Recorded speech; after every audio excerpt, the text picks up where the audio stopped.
Hey guys, get ready with me చేసేద్దామా? Let's get started. So this is my outfit అండి. So ఇవాళ అయితే నేను 3 పీస్ సెట్ అయితే వేసేసుకున్నాను. సో ఇవాళ ఏంటంటే నేను మా ఫ్యామిలీతో కలిసి ఒక అకేషన్కి వెళ్తున్నాను, చిన్న ఫ్యామిలీ ఫంక్షన్. సో దానికోసం ఇలా అయితే రెడీ అయిపోతున్నాను. సో ముందుగా స్కిన్ కేర్ చూసేద్దాం. స్కిన్ కేర్లో యాజ్ యూజువల్ మాయిశ్చరైజర్ అండి. ఫస్ట్ లైట్గా మాయిశ్చరైజర్ అప్లై చేసేసుకున్నాక నెక్స్ట్ వచ్చేసి సన్ స్క్రీన్ అనమాట. సన్ స్క్రీన్ కొంచెం ఎక్కువ పోర్షనే అప్లై చేయాలి, ఎందుకంటే ఇక్కడ చాలా ఎండలు ఉన్నాయి. సో నేనైతే ఎప్పుడూ కొంచెం సన్ స్క్రీన్ ఫేస్కి నెక్కి రెండింటికి కలిపి కొంచెం ఎక్కువగా అప్లై చేస్తాను. చాలా సమ్మర్ ఆల్రెడీ స్టార్ట్ అయిపోయింది మా దగ్గర, ఫుల్ ఎండలు ఉన్నాయి. సో అందుకే సన్ స్క్రీన్ ఎక్కువ అప్లై చేస్తున్నాను. అది అయిపోయాక కన్సిలర్ అనమాట. ఇది మాత్రం లైట్గా అప్లై చేస్తున్నానండి, ఎందుకంటే దీన్ని స్కిప్ కూడా చేయొచ్చు, బట్ నాకు డార్క్ సర్కిల్స్ ఉన్నాయి, అందుకే కొంచెం లైట్గా అప్లై చేశాను. నెక్స్ట్ వచ్చి కాంపాక్ట్ అనమాట.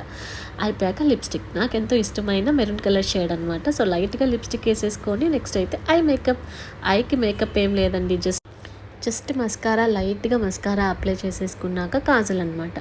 కాజల్ పెడితే చాలు, ఫుల్ గ్లో వచ్చేస్తుంది ఫేస్. కాజల్ అండ్ లిప్స్టిక్ పెడితేనే మేకప్ వేసినట్టు ఉంటుంది కదా. సో నేను చాలా మినిమం మేకప్ అనమాట, బేసిక్ మేకప్ అయితే వేస్తాను.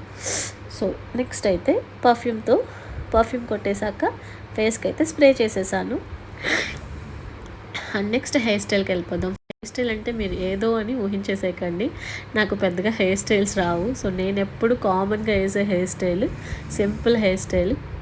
హెయిర్ లీవ్ చేసి చిన్న బటర్ఫ్లై క్లిప్తో హెయిర్ లీవ్ చేస్తాను. ఇదే నాకు వచ్చిన ఏకైక హెయిర్ స్టైల్ అండి. సో నా వీడియోస్లో మీరు అన్నింటిలో చూడొచ్చు సేమ్ హెయిర్ స్టైల్. అండ్ ఇలా సింగిల్ లేయర్తో పిన్ పెట్టేసి చున్నీని అయితే వదిలేశాను. సో ఇదే నా ఫైనల్ లుక్. ఒక హ్యాండ్కి బ్యాంగిల్ అండ్ ఇంకో హ్యాండ్కి వాచ్. నా ఫైనల్ లుక్ ఎలా ఉందో కమెంట్ సెక్షన్లో కమెంట్ చేసేయండి. And thanks for watching my video. నా వీడియోస్ ఎవరైనా సబ్స్క్రైబ్ చేసుకోకుండా చూస్తుంటే please subscribe my channel and watch my videos అండి. అండ్ అలాగే లైక్ చేసి కమెంట్ సెక్షన్లో అయితే కంపల్సరీగా కమెంట్ చేయండి నా అవుట్ఫిట్ ఎలా ఉందో.